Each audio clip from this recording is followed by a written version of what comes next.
பெரிய ஆபத்து என்பதின் அடையாளம் பாஜகவின் இந்த நடவடிக்கை. நான் கவனிச்சேன்.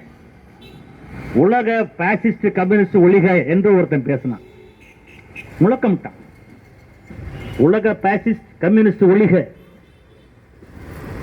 நம்மை உலக கம்யூனிஸ்ட் இயக்கம் என்பதை அவன் ஒத்துக்கொண்டு எவ்வளவு அச்சத்தோடும் பயத்தோடும் இருக்கிறது வலதுசாரி.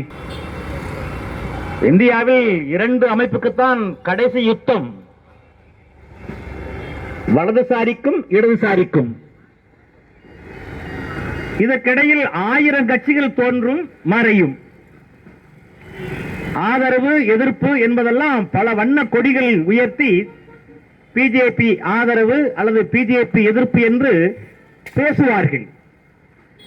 ஆனால் கடைசி யுத்தத்தில் பாஜக கம்யூனிஸ்டை பாதுகாக்க, கம்யூனிஸ்ட் தலைவர்களை பாதுகாக்க, உழைக்கிற மக்களை பாதுகாக்க செந்தந்தர் படை என்பது முடிவெடுத்தது பல ஆண்டுகளாச்சு. புதுக்கோட்டையிலும் முடிவெடுத்து பொறுப்பு எல்லாம் போட்டிருக்கிறோம். ஆனால் கம்யூனிஸ்டுடைய பேரன், பேத்தி, மனைவி, சகோதரி, தம்பி, அங்காளி, பங்காளி இவர்களோடு நாம் அரசியலை பற்றி உரையாடி இருக்கிறோமா? நம் தியாகத்தை பற்றி சொல்லி இருக்கிறோமா? அதனுடைய விளைவு இன்றைக்கு மாற்றம் என்று சொல்லி ஒரு மாற்றம் நடந்திருக்குது. காவல்துறை தமிழ்நாட்டில் தாவேக ஆட்சிக்கு வெளியிலிருந்து கம்யூனிஸ்டுகள் ஆதரவு.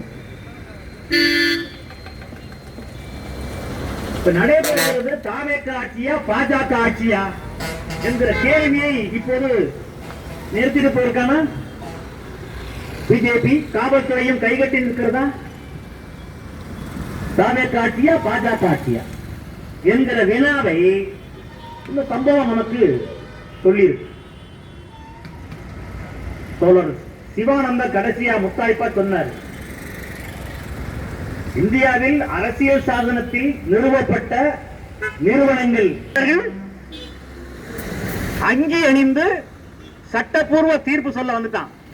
நீதிமன்றங்களில், தேர்தல் ஆணையத்தில், டெல்லியில் நடைபெற்ற கரப்பாம்பூச்சி இளைஞர்கள் அந்த ஆர்ப்பாட்டத்தில் சீருடை இல்லாத குண்டர்கள் தாக்கி இருக்கிறார்கள். அவன் யார்? அந்த சீருடை இல்லாத குண்டர்கள் அவன் யார்? இங்கே புதுக்கோட்டையில் நின்றார்களே RSS குண்டர்கள், பிஜேபி. இவர்கள் தான் டெல்லியில் சீருடையின்றி கலவரத்தை ஏற்படுத்தியவர்கள், தாக்கியவர்கள். ரொம்ப யோசிக்கணும் கம்யூனிஸ்டில்.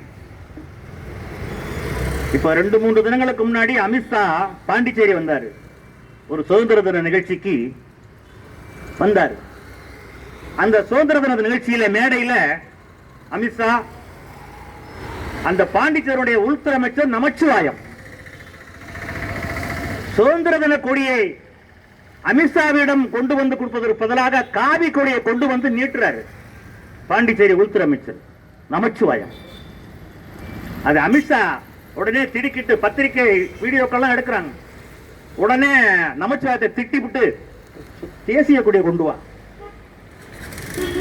என்று சொல்லி, அதற்கு பிறகு அவன் மன்னிப்பு கேட்டு நமச்சிவாயம் தேசிய கொடியை கொண்டு வந்து கொடுத்த நிகழ்ச்சி சமூக ஊடகங்கள்ல